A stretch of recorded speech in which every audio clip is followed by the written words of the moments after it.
Hey everybody, Brian with Buffalo Beer Reviews, back with another not so local Buffalo brew, but something a little bit further down into Pennsylvania, and this comes from Tröegs, and it is one of their more enjoyable, different types of brews, and it was available locally. So I wanted to kind of show you guys what it was about, what it was like, and maybe you could make a decision on buying it for yourself. We're going to take a look at the Mad Elf Grand Cru, and this is the 2021 version.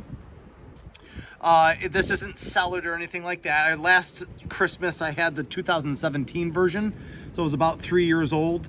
I figured if you guys liked the way this looked, you could pick one up for yourself and you could start cellaring it for future holiday enjoyment.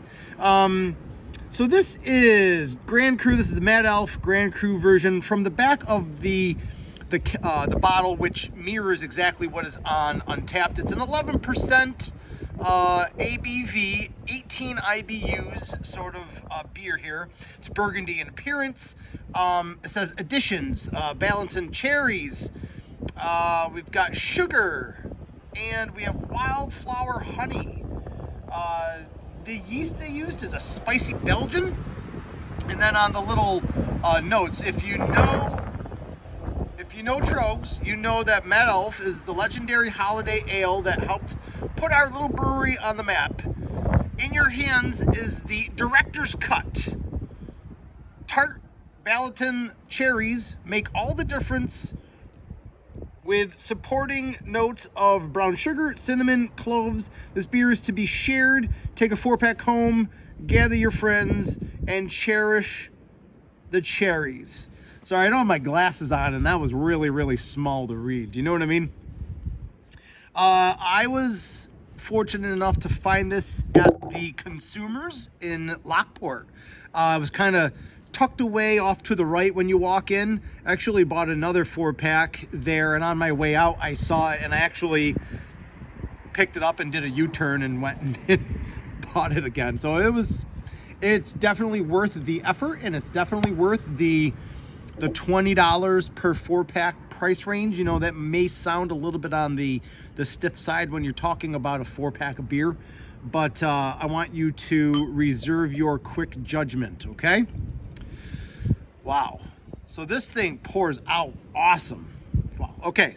Again, this is Tröegs Mad Elf, the Grand Cru version, 2021. I'm gonna only do about a half pour because it's 11%, and I've learned the hard way over the years. But if you take a look at the body on this has all sorts of this really cool, like mahogany leather, like red leather, but it also has some notes of brown. You can just see the hue of red along the edges of the glass. Woo, and it does. It's got this really nice sort of tart cherry, sort of intermingled with some liquor-y sort of alcohol vapors in there, as well as I think I get a lot of the cloves up front on the nose. It's nice. It definitely comes across as a wilder ale.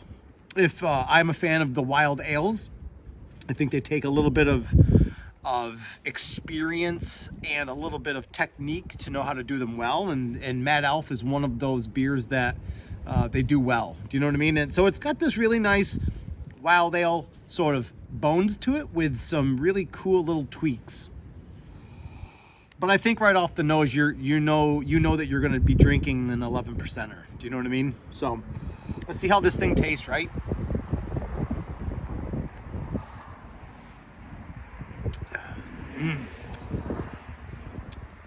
Wow.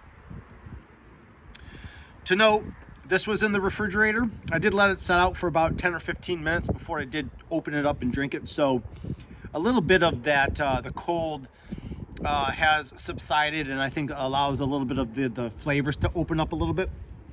But what I really do think that you get is, I think you initially get greeted with a very nice wild ale, and they tend to be a little bit on the tart side to begin with. And then I think the tartness is turned up even a little bit more with the additions of the cherries.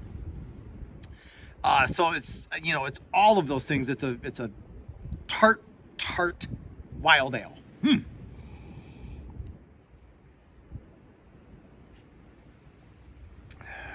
But I think what sets this apart from a typical wild ale is, I think, due to the addition of the sugar and the honey, is you don't get a really thin sort of body to it. You get this really nice, like a full medium bodied wild ale drinking experience. And it just lends a little bit of support to these other flavors that you're drinking. It kind of gives that, it gives it a good scaffolding for that 11% sort of booziness. And it isn't even really a booziness. It's just it's got a good tartness, good cherryness, semi-sweet on the aftertaste. So, and I think that all hides the booziness to the 11%.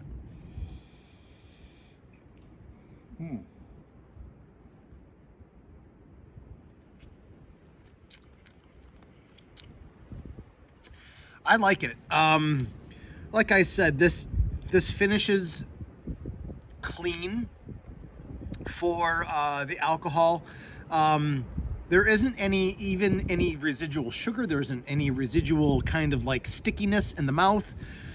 There's nothing weird. There's not even an unpleasant like mouth coating. This just, you get to drink the beer, you get to experience and enjoy the flavors that come with it, and it kind of washes right through. It's really nice.